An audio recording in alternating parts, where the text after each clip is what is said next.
Calm right now. It's hard to believe that these winds actually turned deadly for a family in San Diego earlier today. And as you stated, all across the Southland today, they have done some serious damage. It's freezing. Yeah, it's cold. The wind's been crazy. It's a little hard to breathe. So, we try to keep something over our mouth so we can catch our air. The cold and wild winds didn't stop this Fit Monster boot camp from their workout in a Long Beach park tonight. It's tough. It's tough because everything kind of moves when you're right, and I'm a little unbalanced, but it's great. All across the Southland, fierce winds whipped trees into busy streets, into cars, wires, and even into homes. Take a look at this massive tree in Westwood earlier tonight, near Veteran and Levering. Veteran was blocked as crews cut up the tree to get it off the road.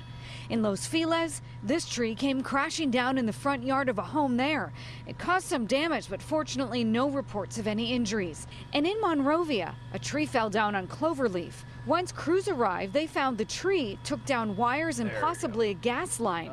In Van Nuys tonight, the DWP was working on restoring power to over 1,100 customers that likely lost power from a fallen line. In Santa Monica, you can see the flag on the pier just flapping in the crazy wind.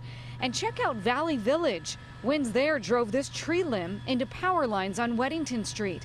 And in San Diego early this morning, sadly, 2 residents in this home didn't survive when this massive tree collapsed on a house, killing a man and a woman on the 2nd story.